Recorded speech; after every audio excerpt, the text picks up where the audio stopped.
Welcome to the Enjoy More 30s Family Finance Podcast, the only podcast dedicated to making life more enjoyable for young families by hitting on the financial topics that tend to weigh on us, stress us out, and distract our focus from simply enjoying life. Hello and welcome to the second episode now in the Your Money Multiplier series. Today's episode is titled Live It Up Vacation Accounts.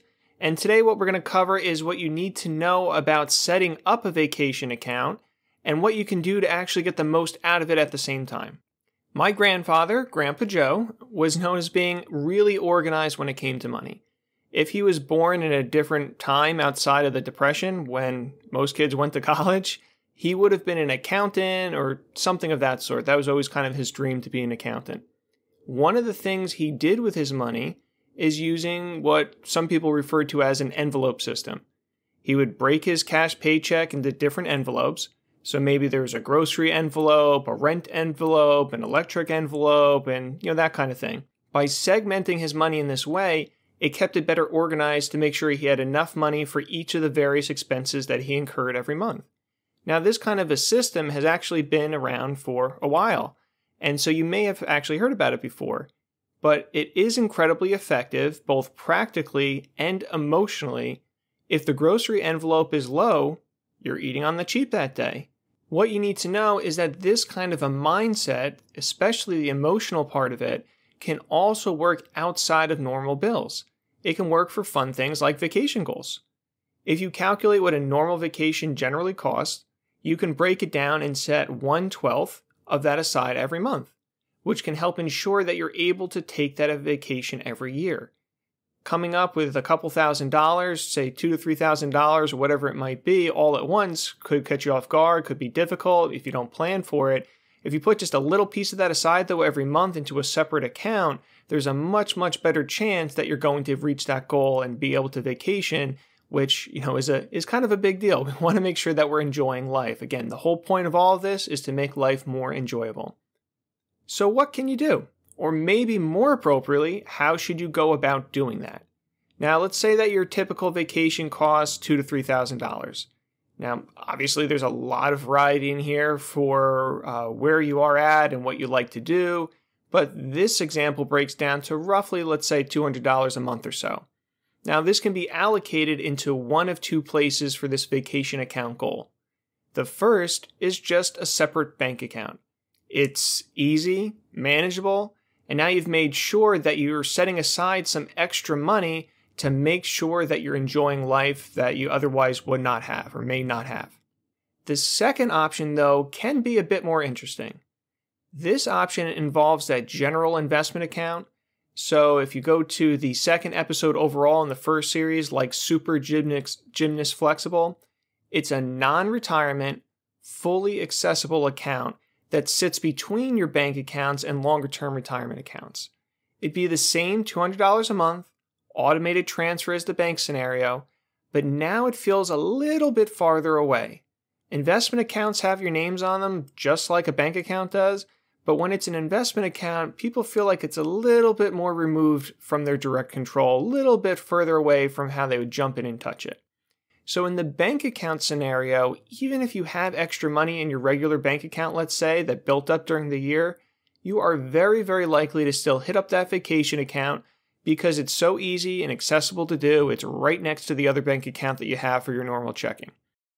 And there's nothing wrong with that at all because that is what it was there for. However, if you put into that general investment account the money instead, and you have enough extra money built up in your bank account during the year to cover the vacation anyway, you are more likely to just use that excess in the bank. So now the result of that is that an extra $2,000 to $3,000 that is invested that would not otherwise have been invested.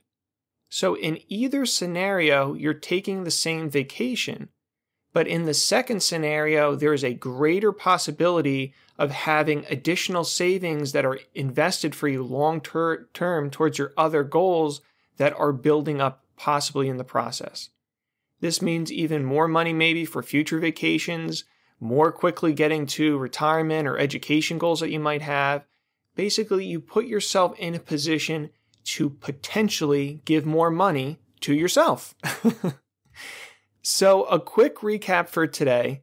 First is that segmenting your vacation specific money can give you a much higher likelihood of having and taking that vacation you otherwise would not have taken. And really, that's the most important overriding point of this whole episode, taking more vacations. The second is that you have different places that you can save this into every month. Bank account, very easy, very straightforward. While if you have a general investment account that is already built up to some degree, saving the funds here could potentially lead you to saving more money than you otherwise would have if vacation money builds up elsewhere. I mean, if you kind of think about it right now, if you're not doing a monthly savings plan for vacations, which most people are not, you still probably take vacations a good amount of the time. Maybe there's some years where it was a little tight and you couldn't, but most years you probably take them anyway. So if you segment the money out to the investment account instead of the separate bank account, you still definitely have that money there if you need to have it to pull from for vacations. However, if you have enough money built up in the bank account on the side now, you may not even have to touch it. And now you're building up more for your future where you otherwise would not have put yourself in that position to have that positive side effect. Thank you so much for tuning in today. Remember, we do also have the new Ask Joe section on the show's website, enjoymore30s.com. That's enjoymore30s.com. As a lot of these topics can be a little bit confusing. If you have more questions that pertain to your specific situation, please don't hesitate to reach out. Additionally, as I always say every week, if you enjoyed this episode, please make sure to subscribe and review us on Apple Podcasts or wherever you listen. There are literally millions of young American families out there I'm trying to reach and help just like you. Clicking a star, leaving a review, subscribing makes us come up higher in the rankings so that more people are able to find us and hopefully improve their lives in the process.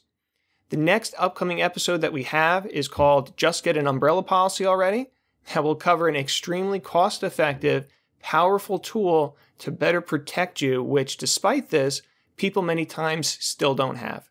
So as always, it's been great talking with you today, and I look forward to connecting again soon. The conversations on this show are Joe's opinions and provided for general information purposes only. They do not constitute accounting, legal, tax, or other professional advice for your specific situation. You should always seek appropriate advice from a financial advisor, accountant, lawyer, or other professional before acting upon any content or information found here first. Joe is affiliated with New Horizons Wealth Management, LLC, a branch office of TFS Securities, Inc., and TFS Advisory Services, an SEC-registered investment advisor, member FINRA/SIPC.